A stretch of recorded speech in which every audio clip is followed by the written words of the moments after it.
de onde surgiu a vontade de fazer, de estar na moda, assim. E eu até costumava dizer que eu nunca pensei em trabalhar com moda, nunca pensei em ser estilista, mas, na verdade, eu acho que é uma coisa tão nata que eu não tinha que pensar, eu só tinha que ir fazendo as coisas. Eu nasci numa cidade chamada Santa Cruz Capibaribe, que fica no agreste de Pernambuco. E essa cidade tem uma história bem peculiar com o trabalho com retalhos de tecidos, com sobras têxteis. Tem um nome específico para falar dessa produção lá, que até hoje é usado, que é a Sulanca. Então eu nasci nesse lugar que foi conhecido durante muito tempo como a capital da Sulanca, e a minha família inteira e todos os parentes sempre trabalharam com essa confecção. E aí, com 6 anos de idade, eu comecei a brincar com a máquina de costura, mas nunca foi num sentido de produzir uma roupa, de produzir uma peça, mas era muito de uma brincadeira, assim. Eu via aquilo ali e eu tinha a impressão que aquele objeto ele transformava o tecido em outras coisas, assim, os retalhos em outras coisas. Então, eu via minha mãe costurando, via minha tia, minha avó, todo mundo, e eu ficava fascinado com aquilo.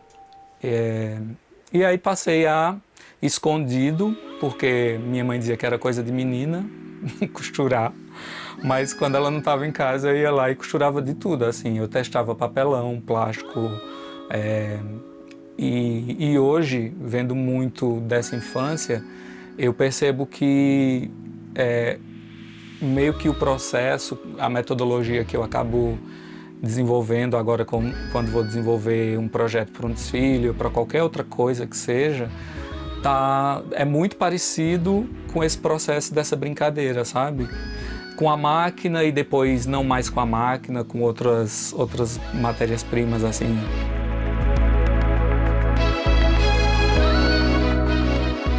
Essa é uma peça aqui que é bem interessante porque ela é feita com vários módulos que você destaca e monta outra peça.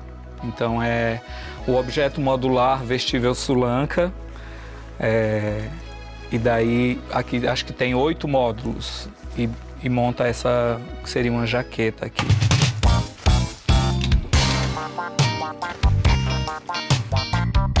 Mesmo depois de um tempo, minha primeira opção de profissão fui estudar para ser professor e tudo mais.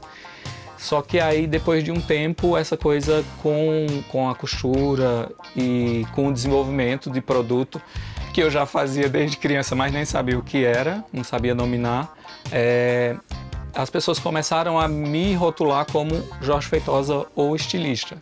E aí eu tomei como meio que um teste, assim, vou montar um desfile, vou fazer e vou ver no que vai dar.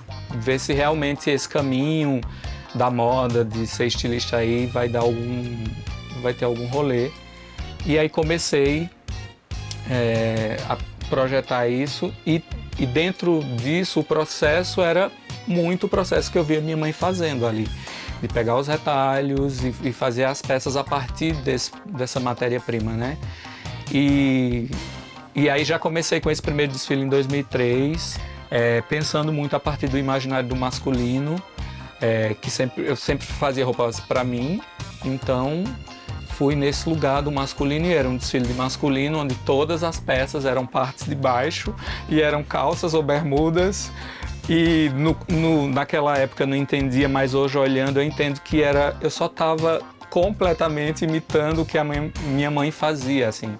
Então, hoje, depois de mais de 20 anos, né, desse rolê, eu entendo que o meu processo está muito ligado à construção técnica e metodológica que tem o processo de construção de uma peça da Sulanca. E está muito no universo, no pensamento do que é ou do que pode ser a moda masculina, muito nesse lugar.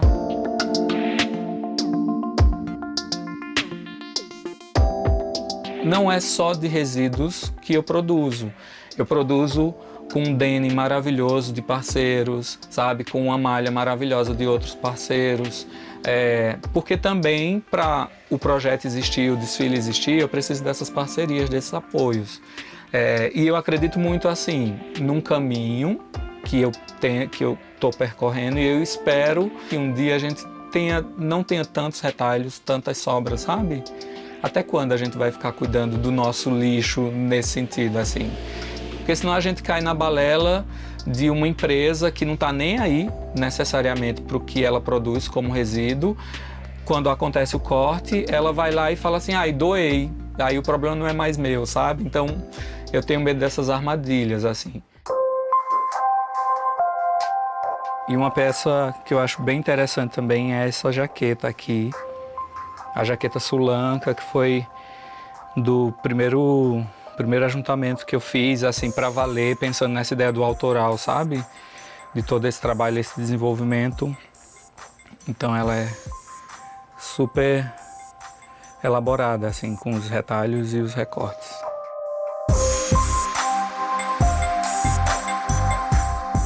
Esses cadernos são cadernos de processo.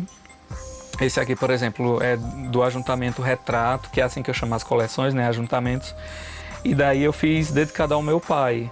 E daí eu decidi homenagear ele e brinquei aqui, por exemplo, nessa brincadeira tem uma parte do meu filho, foto minha e um retrato antigo dele, do meu pai. Eu fui pegando aqui referência, eu monto esses pop-ups, fui pegando referências dele que me lembravam da infância com ele, assim. E aí aqui no caderno eu vou registrando esse processo. Aqui é uma amostragem de um exercício que eu faço a partir das referências, eu vou desenvolvendo peças, produtos diferentes. E aqui tem uma amostragem depois de um editorial que a gente fez.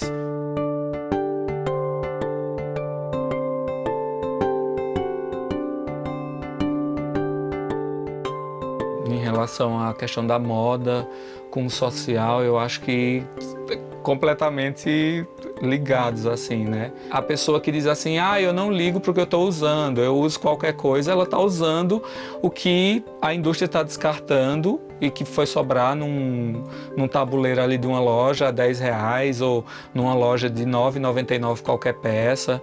E aí isso a gente também fica pensando, eu fico pensando muito, né? E discutindo com alguns amigos da área.